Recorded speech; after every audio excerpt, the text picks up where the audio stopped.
Welcome to the National Press Club of Australia here in Canberra. My name is Tim Shaw. I'm a member of the board of the National Press Club and host of Radio 2CC Breakfast here in Canberra. Today's Westpac address is entitled Australia's Hidden Asset, and it will be delivered by Professor Ian Jacobs.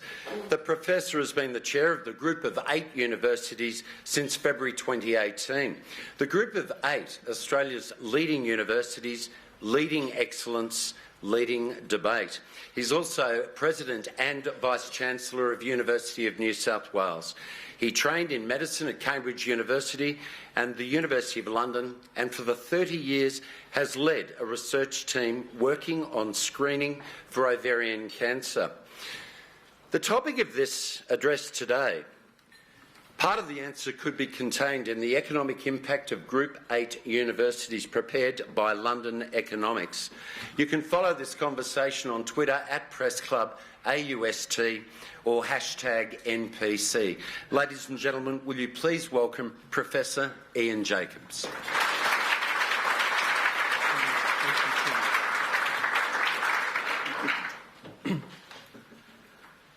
Good afternoon, ladies and gentlemen, friends, colleagues. It is an honour and I'm excited to be able to give you this talk today. I want to start by acknowledging that we stand on the land of the Ngunnawal people and pay my respects to them as the traditional custodians of this land and to their elders past and present. My thanks to the National Press Club for this invitation. It is a privilege to be here to deliver my address titled Australia's Hidden Asset, Universities are the New Wealth of Nations. I do so in my capacity as chair of the Group of 8 universities, but I want to emphasise that we see ourselves, our 8 universities, as just one part of the spectrum of post-secondary education, including vocational, TAFE and other outstanding universities, all equally crucial to the future of Australia. We support an integrated approach across the full spectrum of educational offerings, noting that university is just one of many routes to a successful and worthwhile life and career. But today, I'm here to deliver a number of important messages about the impact of the Group of 8 universities. My first message will be about our economic impact.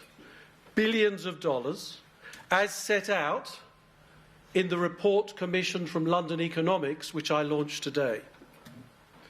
The second is about the need for our universities to more effectively communicate the way that we contribute to and serve Australian society.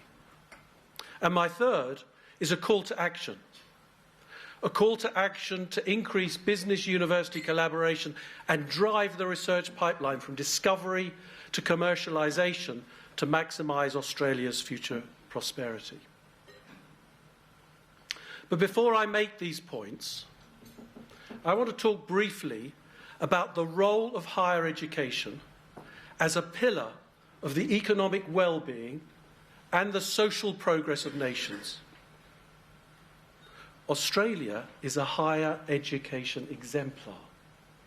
Just 0.3% of the world's population, but home to 25, that is 5%, of the top 500 ranked universities globally. 0.3% to 5%, that's a 16-fold increase on our population.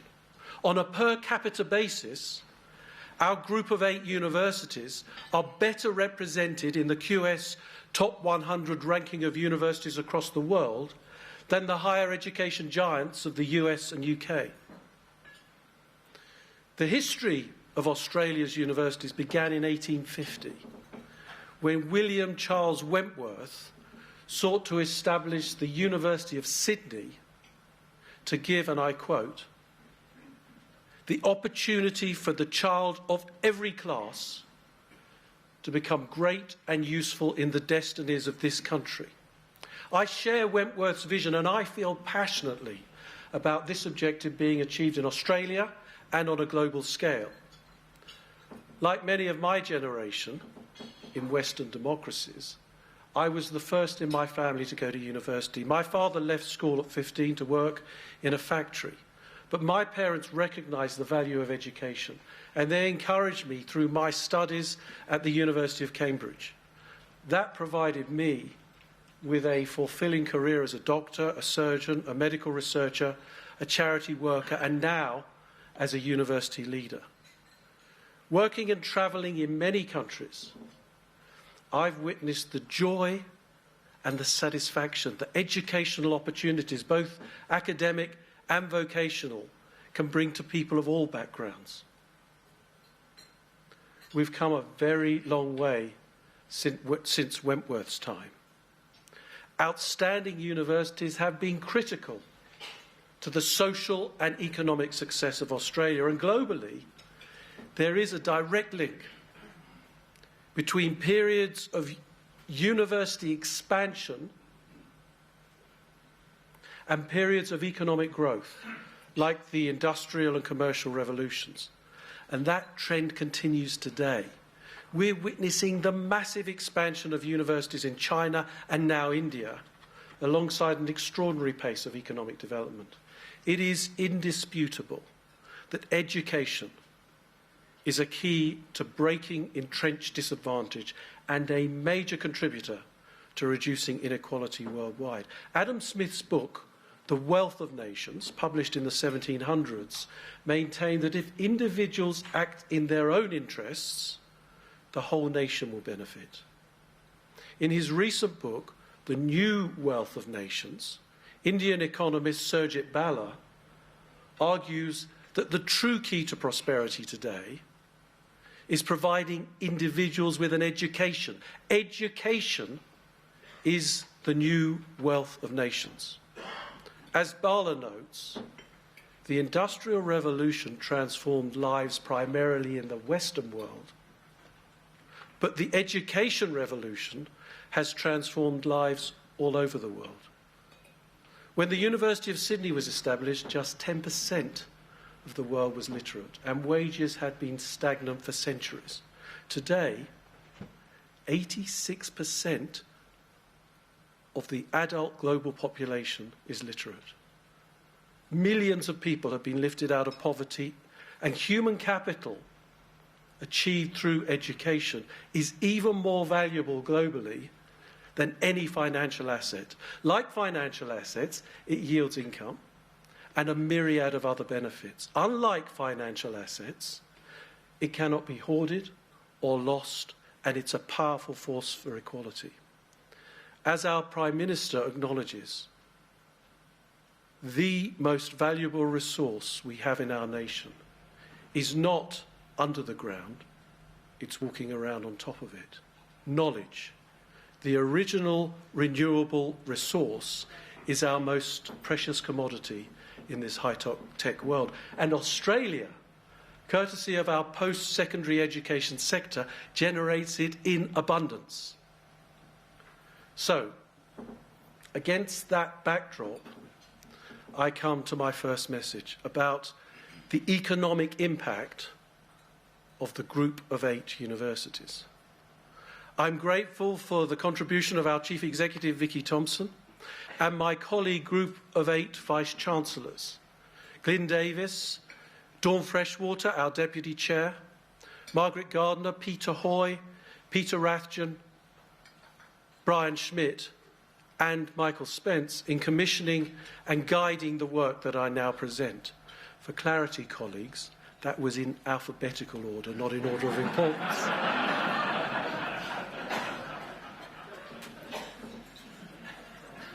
We don't agree on everything, but we do agree that life-changing, society-advancing endeavours are the fundamental contributions of our universities. But as a sector, we're also rightly asked to justify ourselves in financial terms. Our economic impact tells a compelling story. In January this year, we commissioned an independent report by London Economics, a world-leading specialist policy and economics consultancy, on the impact of the Group of Eight, and you have it on your tables. The take-home message is simple. There are few more worthwhile investments in Australia today than higher education. In 2016, it cost $12.4 billion to operate the Group of Eight universities, of which public funds from the government provided $6.7 billion. The London Economics report reveals that the work of the Group of Eight universities delivered a return of over $66 billion to the nation. That is a tenfold return on the government's investment. That $66 billion came from four areas: research, teaching and learning, educational exports, and direct university expenditure.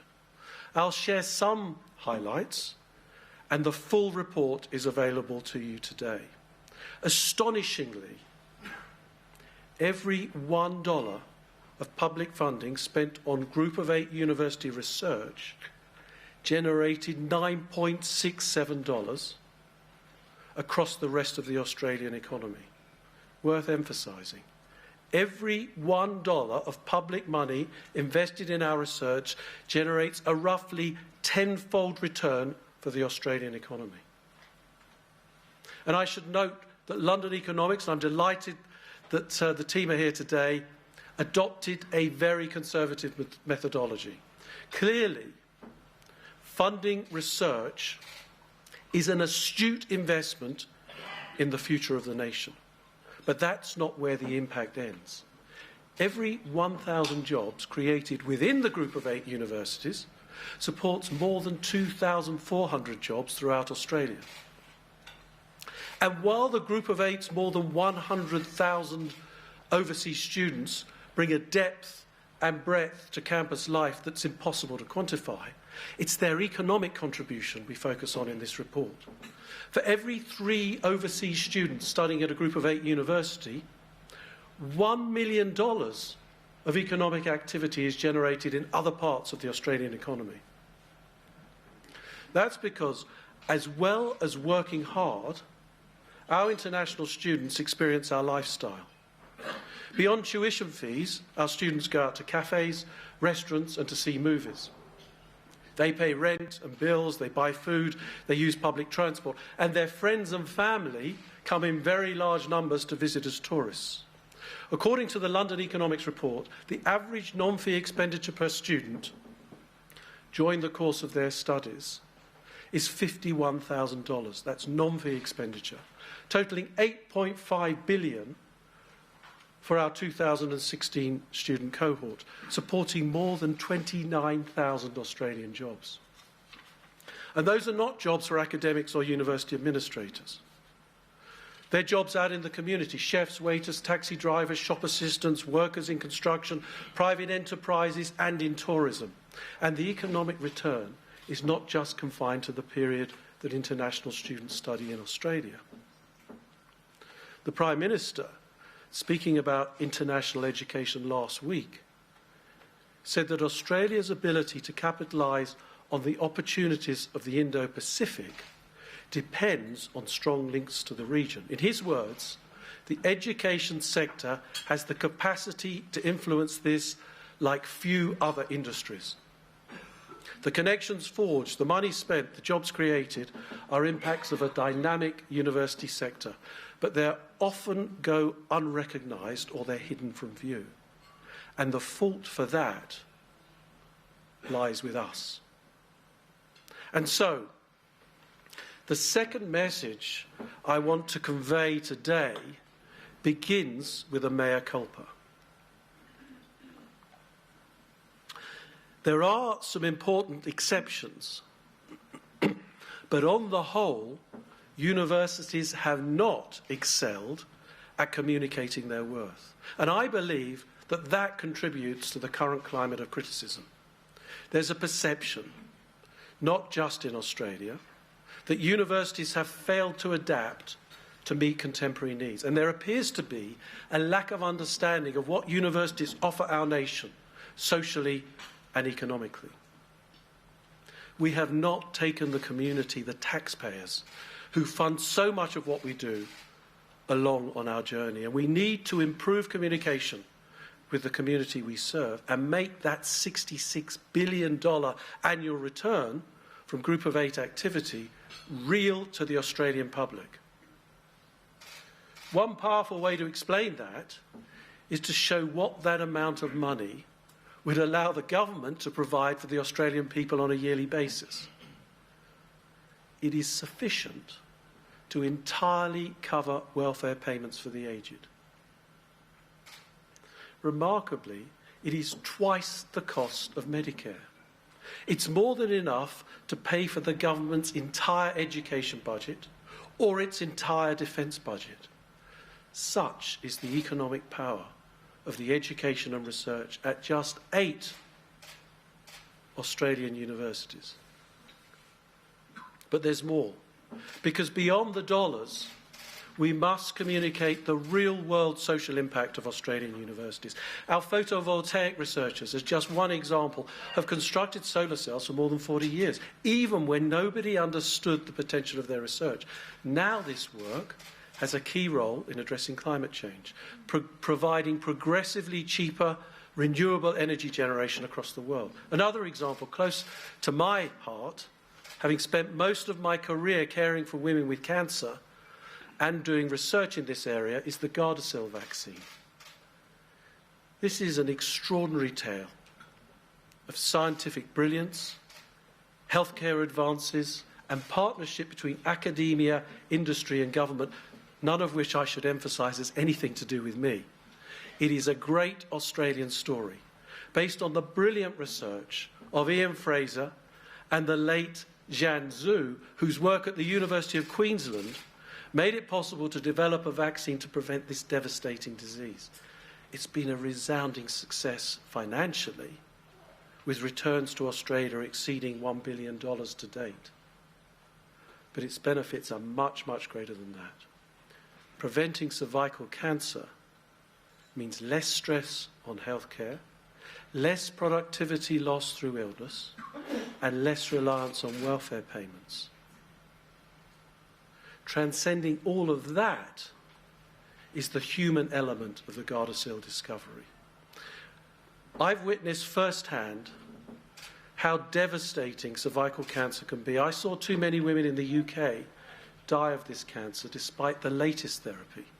And over more than a decade of partnership in Uganda, where treatment and screening remain largely unavailable, I've seen women experience dreadful, unnecessary suffering and death from what is an entirely preventable disease. Tragically, there are still over 500,000 cases of cancer of the cervix per year worldwide, and over half of those women will die. Gardasil has the potential to save the lives of women in Australia, Uganda and every other country. It offers prevention for women in countries with and without proper health care. For the woman I diagnosed, whose own mother had died of cervical cancer and who feared desperately for the health of her daughter, the Gardasil vaccine means peace of mind.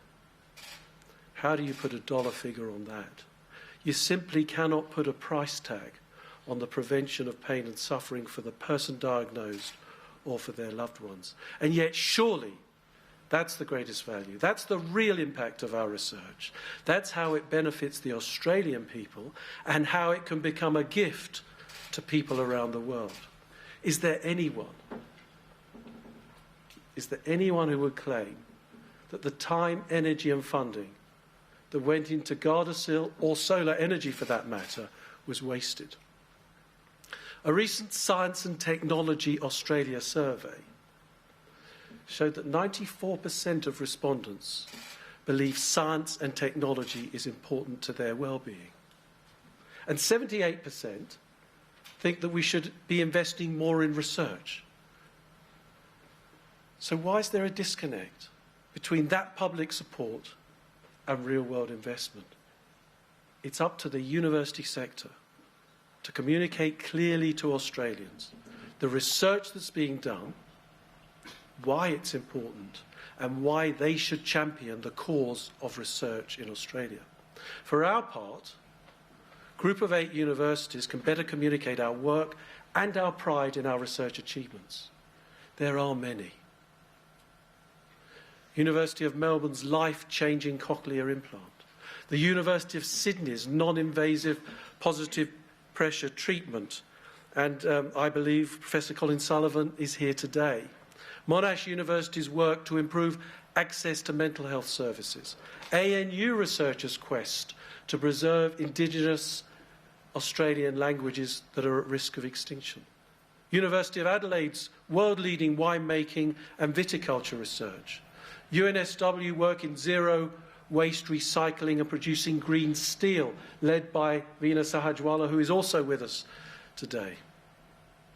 Right now, Group of 8 researchers are also working in many, many other diverse areas, from reversing early tooth decay and eco-friendly alternatives to chemical insecticides, to mitigating extreme heat in Australian cities, through extraordinary work to produce 3D replacement skin, led by Professor Anthony Wise, who I think also may be with us. And automation, crucial to Australia's mining industry, through to cost-effective, sustainable ways to repair sewage pipes, and very much in our minds right now, helping farmers with water usage. We're equally proud of the high-calibre alumni that Group of 8 universities produce, of 15 Nobel Prize winners, one of whom is Vice-Chancellor of ANU, Brian Schmidt.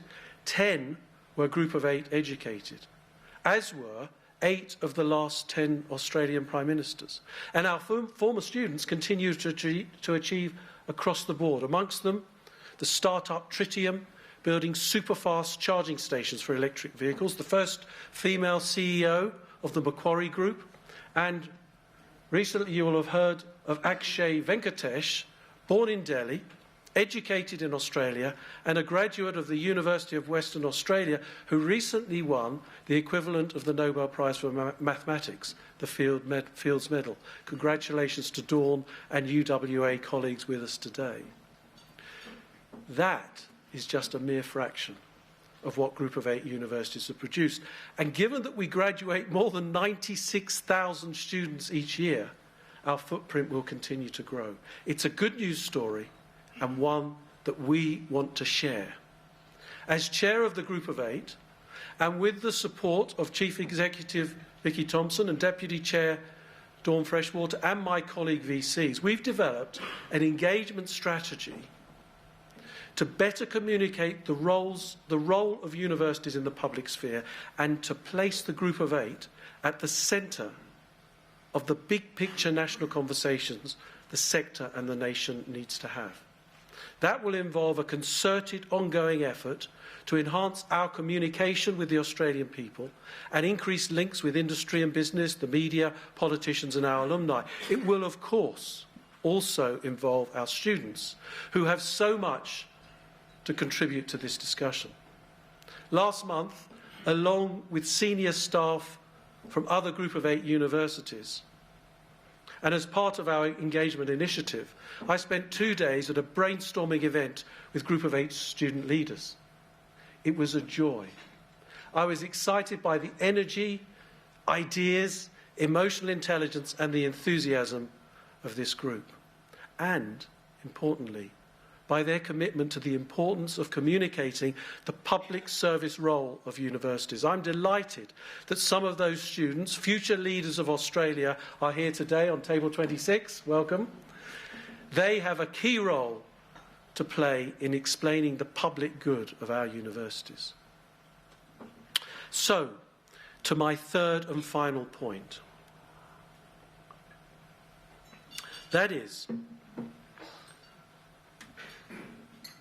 to call for a significant escalation in business-university collaboration in cooperation with the government. to drive the discovery to commercialisation pipeline so as to maximise our country's future well-being and prosperity. As I've said, Australia has successfully built a university research base which is the envy of much of the world. But there's enormous potential in Australia's research sector that remains untapped. Australian universities have great strength at the discovery end of the research pipeline. In industry research, the focus is at the commercialisation end. There's a gap in between. We need to support the entire research pipeline, from discovery to translation to application to commercialisation. That pipeline is crucial to advances which will change lives, create jobs, and support a modern 21st century economy. And it's key to our ability to compete with emerging Asian nations and existing strength in Europe and North America.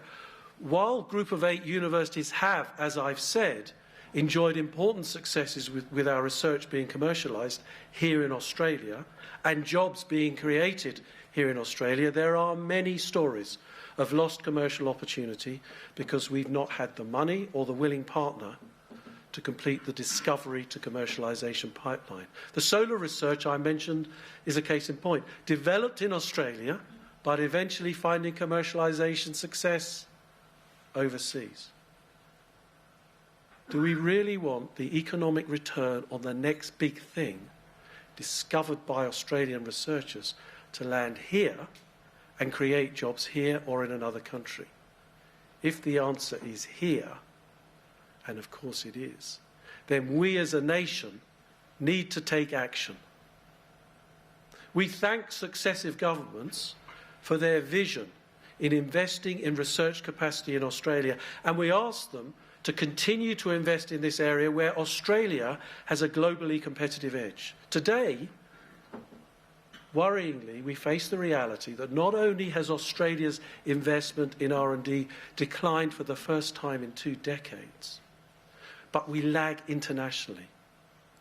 We spend just 1.9% of GDP on research and development, while the OECD average is now 2.3%, with Israel's spend way up at 4.25%. Why? Well, fear of failure may be one obstacle to investment in research. When I shared this speech with UNSW Chancellor David Gonski, he expressed the view, if in business you act ethically, legally, properly and without misrepresentation, then regardless of the business outcome, there is value. We need to avoid undue fear of failure in Australia. Those are wise words. I was heartened to hear of a growing consensus at the recent AFR Innovation Summit that it is time for action on our diminishing investment in R&D. I was equally pleased to see that business-university collaboration was identified as having a key role to play. Innovation Science Australia Chair, welcome Bill Ferris, has advocated a co-investment model along the lines of the Biomedical Translation Fund involving 50-50 sharing of equity by government and the private sector. Universities Australia Chair, Margaret Gardner, supported by Bill Ferris and our Chief Scientist Alan Finkel, suggests that a behavioural nudge may encourage business to direct more of its R&D spending to collaboration with the university sector. The vehicle for this would be a 20% R&D tax incentive collaboration premium. It is possible because a component of the $2 billion stripped from the R&D tax incentive scheme in the last budget could be channelled into this collaboration premium to incentivise industry and universities to work together. Both of those suggestions are important.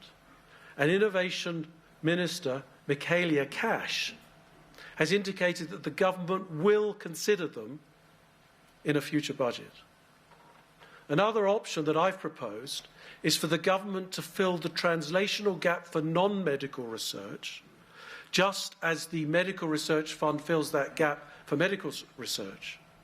An Australian translational research fund of this type would encourage business-university collaboration to translate and apply the discovery research funded by the Australian Research Council. And that means translating research in incredibly important key areas and priorities for the ARC, including food, soil and water, transport, energy, the environment, defence, cybersecurity, manufacturing, history, culture, languages and social structures. These are areas which are crucial to the well-being of our economy and our society, and they should be commanding our attention. The opportunity is clear, provided Australia can mobilise the investment required to generate the available return. We have to stop seeing the funding of research as tantamount to a charitable donation. It is not. It's a sound business investment and, more importantly, an investment in the future of our nation. The $24.5 billion per annum return on research investment in Australia's Group of 8 universities could be many, many times higher. In fact, the London Economics Report estimates that an extra $500 million invested in research in our universities, and that's on the order of the scale of the MRFF, would generate a return of approximately $5.3 billion. If we increased R&D spend by 0.5% of GDP, that would just get us to the OECD average. The return would be much, much greater. There is enormous potential to maximise the impact of research through investing more in the discovery to commercialisation pipeline, clearly communicating the role university research plays as a key economic driver, and incentivising academia and industry to work together. The Group of 8 will lead by example to move forward the conversation on business university engagement. In October this year, in partnership with the Business Higher Education Roundtable, we will host a summit of industry and university leaders together with Australian government officials. We'll explore ways to maximise the return for our nation on Australia's discovery to commercialisation pipeline.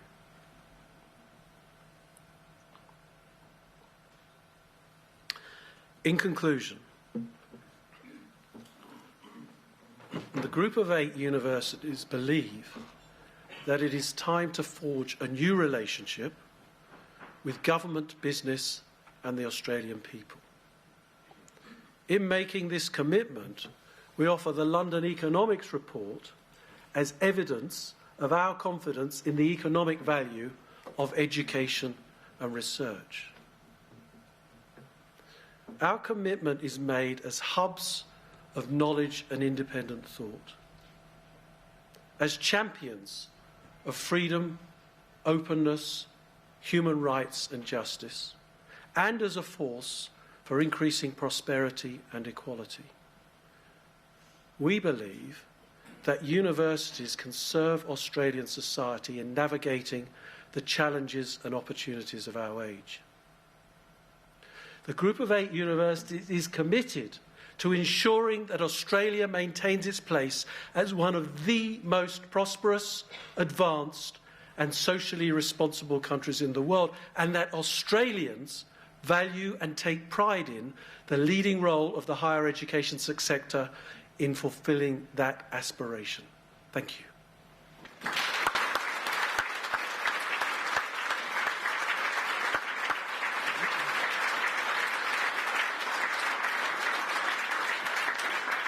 Thank you so much for that presentation. I think the point that you raised about that understanding and that connection between business, certainly with academia and also within the Group of 8, that issue of connecting government as well, is it fair to say that in that budget round and fighting for money in Cabinet, that they've seen your sector as being arguably acceptable losers, and that there is that capacity for you to generate the kind of money that you're talking about, but that's been a Cabinet process that has let the sector down? What view do you have on that?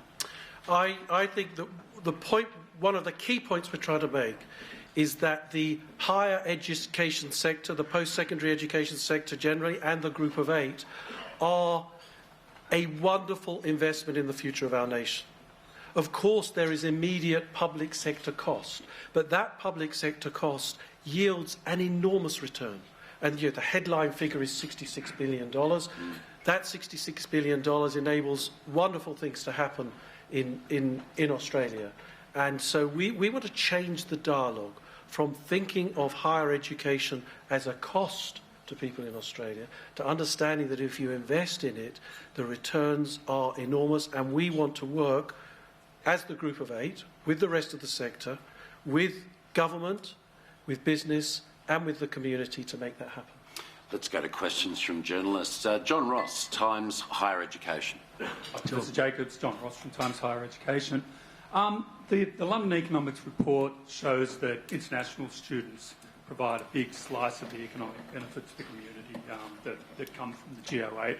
Also shows that about 38% of the commencing students at the GO8 universities in 2016 were international students. So that proportion would be higher now because there's been very strong recruitment in the last couple of years.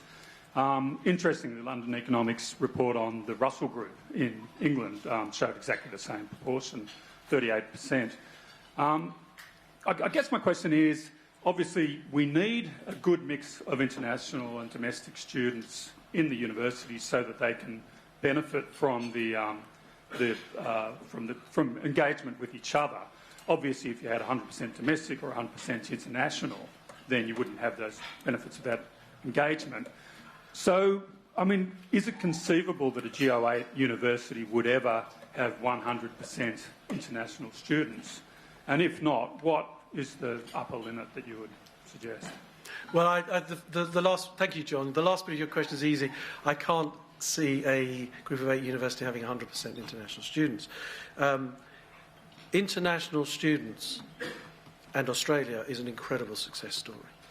It's built on the strength of our education system being able to educate, train, teach at scale and at quality. It is an extraordinary success, and we've just overtaken the UK and become the second largest country for total number of international students. That is an extraordinary success, and it brings so many opportunities for this country. I've talked about the economic benefit of it, but there are so many other benefits it brings in terms of our interactions with other countries, in terms of opportunities for trade, in terms of mutual understanding. I don't think the international student market will stay the same. It is evolving. And Australia has responded very, very successfully, our universities, to what is a highly competitive global market. At the moment, that market is dominated by Chinese students wanting an international education. That will gradually shift. As China builds its university sector, it will shift. India is now rising. Africa will in due course rise. So there will be a shift and diversification of the sources of students. Many of us are having very exciting discussions with Indonesia. So there are all sorts of changes that will happen there. Australia is very well set to respond to that. And of course, there will also be new technologies. And I think if we think further ahead, 10, 15, 20 years ahead, digital technology is going to have a major role here. Right now we have thousands and thousands of overseas students coming to Australia for a fairly conventional university experience on campus. If we think much further ahead, it's going to change. Digital technology will be here. We'll have blended learning with students spending some time in their own country and then coming here, and we'll have much, much more online. And in the longer term, I think that Australia is very, very well placed to not just be educating thousands of international students, but to be educating millions of international students who may never come to this country using digital technology and online. And I should emphasise that an online education will be of very high quality. This is not about dumbing down education. It's about providing high quality education to millions of people around the world who can't otherwise access it. Canberra IQ. Simon Groves from Canberra IQ. You talk about the basically the export value of international students, but you I think you need to address the potential for overseas students to jeopardise the quality of Australian university education. Some points. Poor English literacy in Australian international students. Perhaps a cultural predisposition to a slackness when it comes to critical thinking, putting it simply. And just the basic standards. Over the years, I've talked to many teachers in universities who've told me that they didn't pass they couldn't pass the kind of exam results that they get from international students, and they get called in by the boss and they get pressured to pass and lower their standards. What do you say to that bunch of thoughts? Thank you for that question.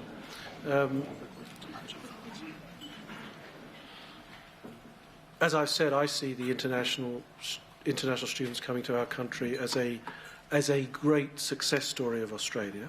I won't stand here and pretend that it is without its challenges, but education is not intended to be easy.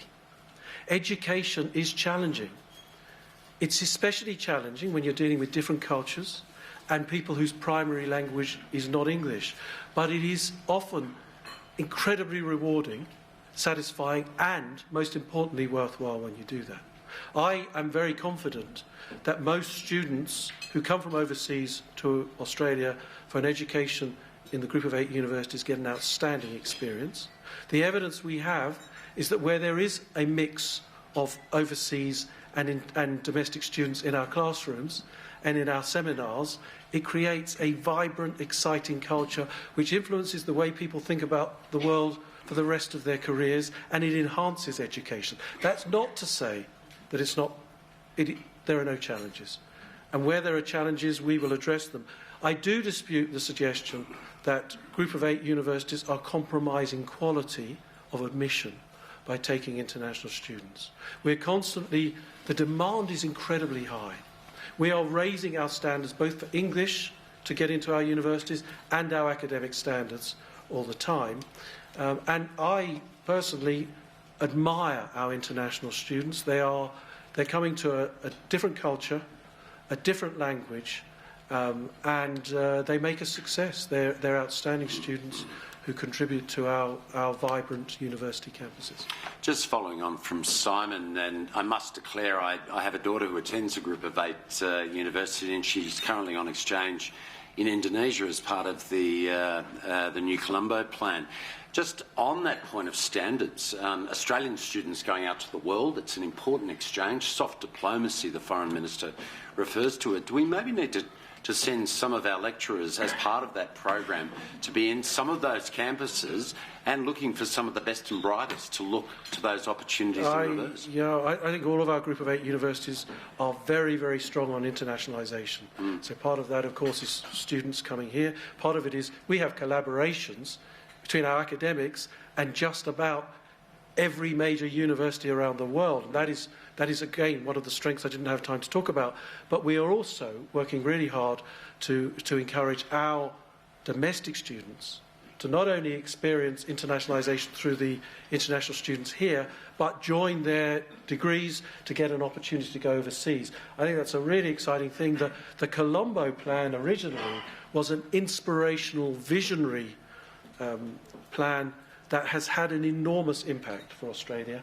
You see students from other countries that came here now in prominent positions, whether it's in health, in government, in media, in science, in business, in all sorts of areas. One of the joys of travelling as a Vice-Chancellor is meeting those students and seeing just how proud they are of their Australian links and the opportunities created for Australia.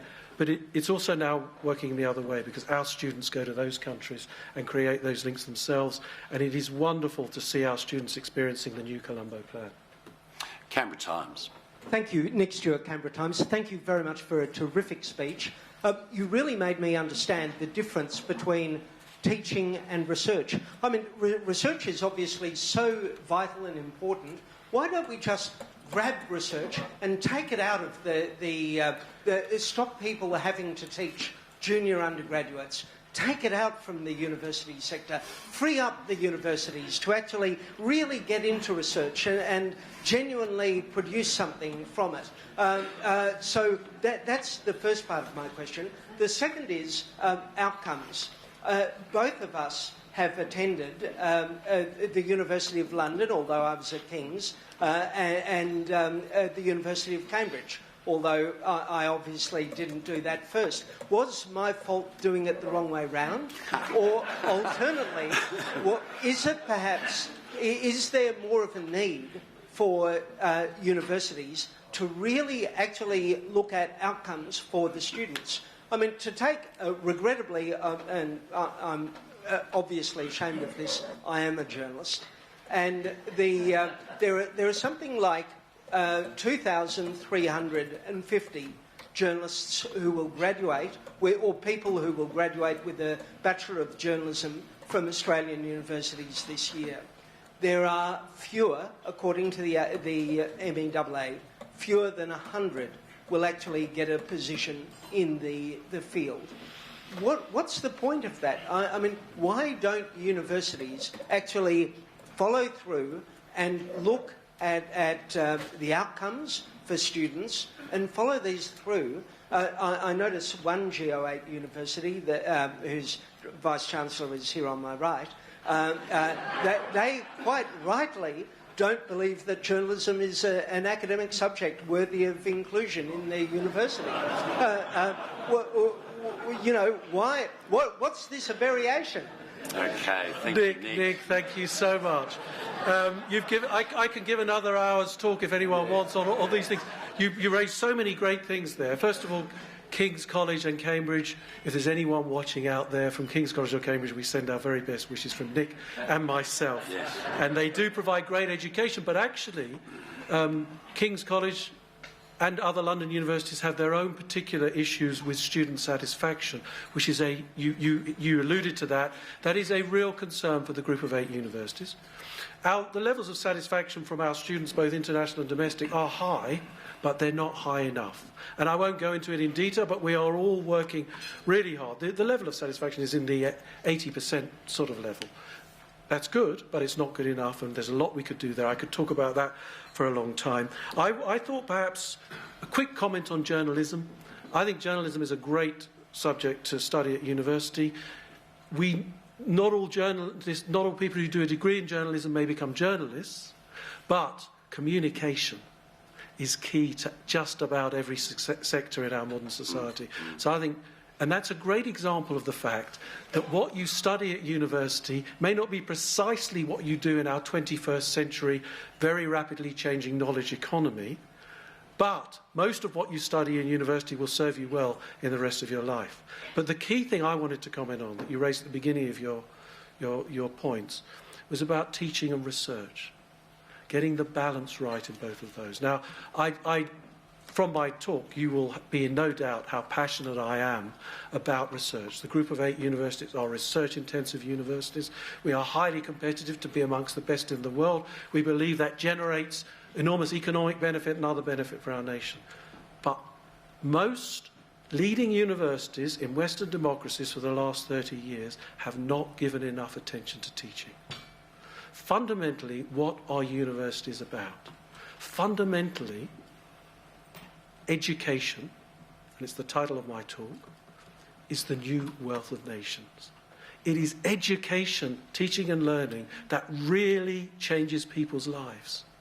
And we have focused far too much in rewarding our staff just on research outputs.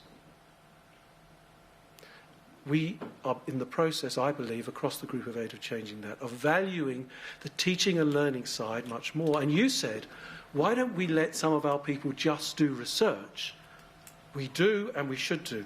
But also, we need to value, respect, reward, promote, and encourage people who are brilliant teachers, who want to focus on that side of university life, because that ultimately is what changes people's lives in Australia and across the globe. So we need to do both, and it's about getting the right balance between the two of them. So I'm really grateful, Nick, that you asked that question. Thank you.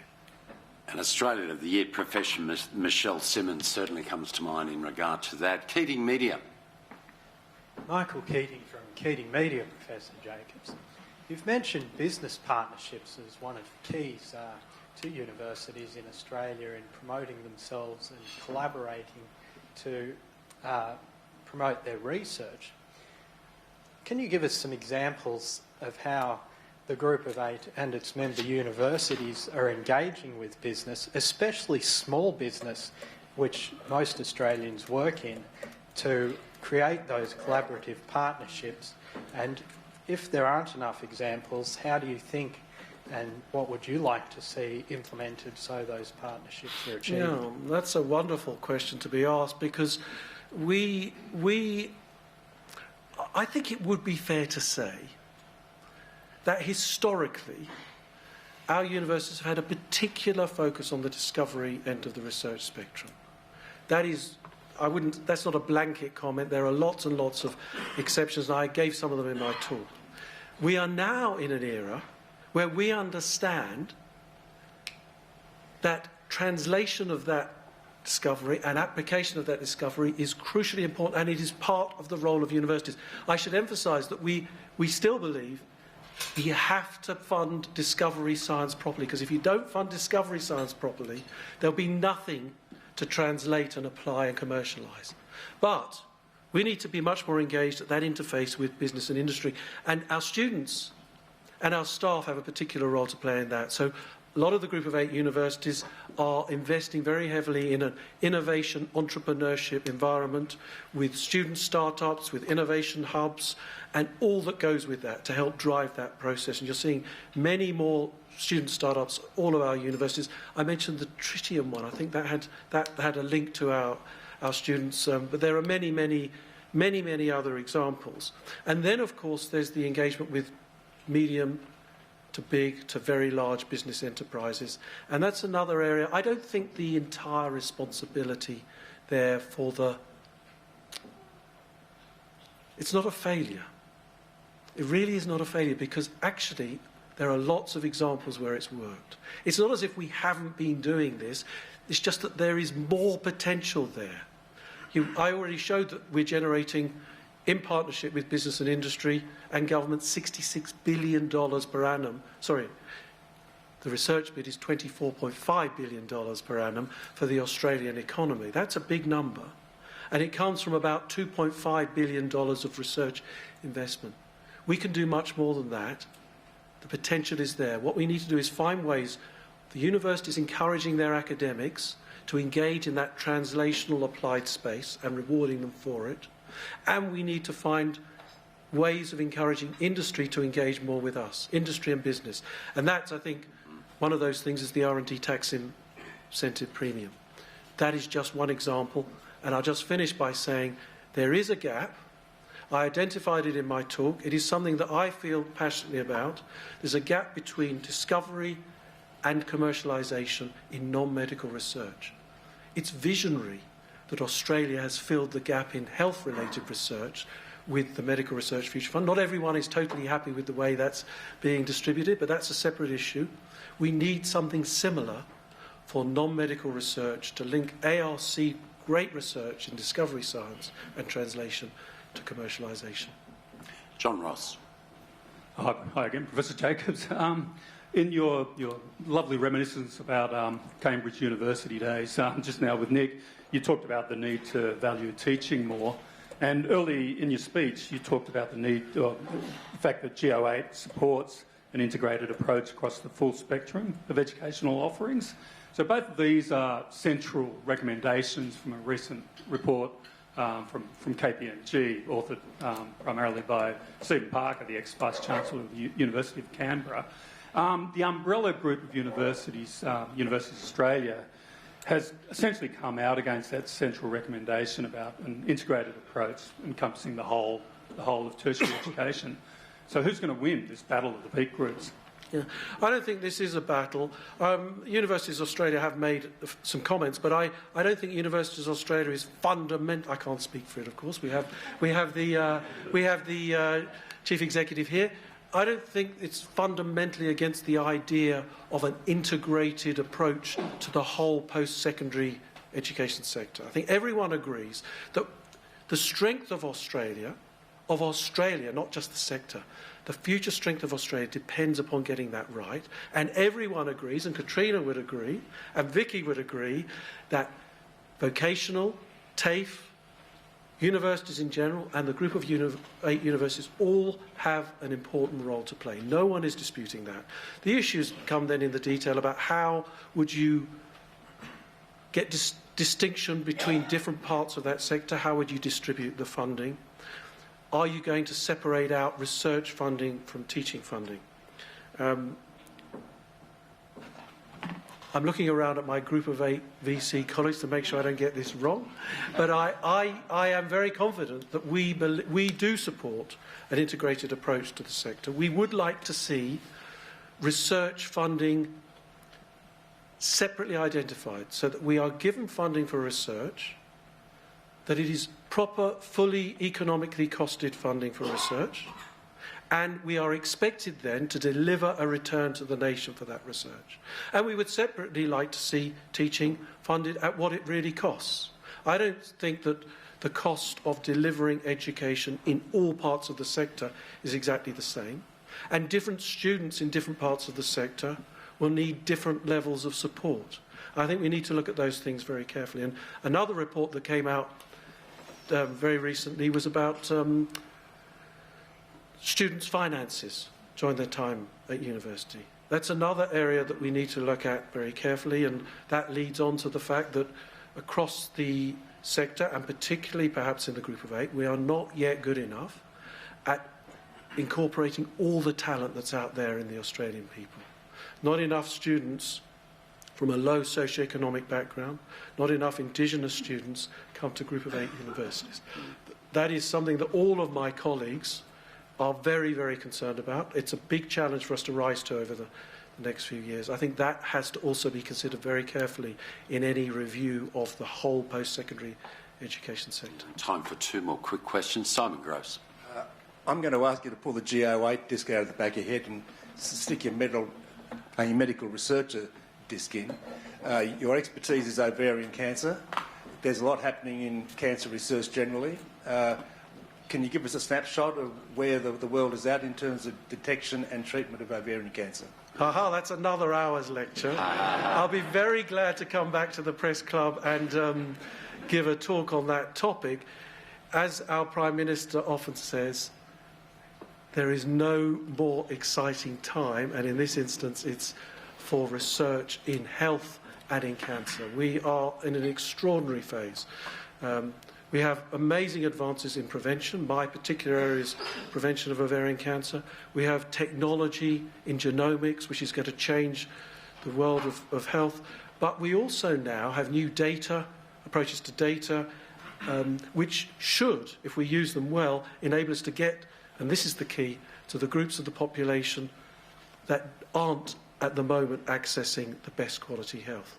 So I do think this is a really exciting time. One of the great vehicles that we have for delivering that, which is just getting going in Australia, is the academic health science partnerships. In Australia, they take the form of AHTRCs, Advanced Health Translational Centres. We have 9 of them now across Australia. They are wonderful vehicles for breaking down the silos across healthcare, research, education, delivery and economic benefit. They bring together our universities, businesses, hospitals, public health, primary care, general practice and our medical research institutes, which are also key for this in an extraordinary way. I think that is a great vehicle for the government and for the NHMRC to deliver improvements. I'm glad to see Anne Kelso is here, to deliver improvements in healthcare. It is a really exciting time, so thanks for giving me a chance to get into a slightly different sector. Our final question, Morris Riley. Thank you, Professor Jacobs, for your speech today. It was very good. Business and their shareholders will want a return on investment. how do you get the balancing act between the philanthropic sort of investment from a major corporation, and is there a danger that some of the research or support for universities will be skewed to, won't go to the social sciences, for example? I mean, a couple of my best friends study the classics and they're still looking for a job. They're great fun, I have to admit. They're seriously good fun. But I'm just wondering what the danger is how do you protect that argument that you control what you're doing here by bringing in business to a greater level? Yeah. We are committed, and I know that I can talk for my colleague Vice-Chancellors and the leaders of our university. We are committed to a broad-based educational system. That is the model in Australia. And we believe that social sciences, humanities are equally important for the future of our nation as science, engineering, medicine and business studies. So that is an absolute given. How do we engage with business?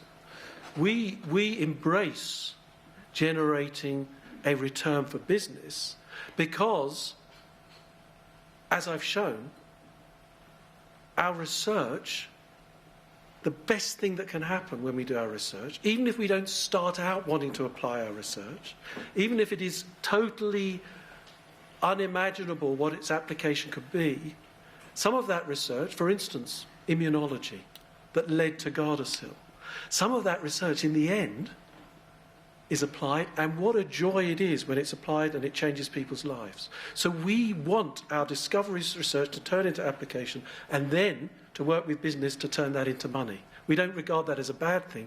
We regard that as one of the key outputs of our work. So we can work with the business in that way. When we do work with business, we want to enter into sensible contracts with them. We are not a charitable donation to the business. The research that we do has to be properly funded. And that brings me to full economic costing. So business wants a profit. We will work with them to deliver a profit for them. But when they enter a contract with us, we want them to fund the full cost of that research. Similarly, when we get a grant from ARC or an HMRC, we want the government to be giving us the full economic cost of that research, because that's what enables us to recruit the very best people who can drive that translational pipeline for us. So for me, that interaction with business is one of the most exciting things, and we are absolutely committed to helping business develop, to generate a profit for their shareholders, but more importantly for the Australian people. Will you please thank Professor Ian Jacobs? Thank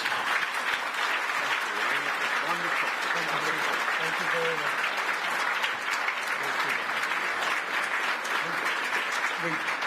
We can't let you leave empty-handed. You've left us the London Economics Report. We will leave you with Stand and Deliver, some of the best speeches ever delivered here at the National Press Club.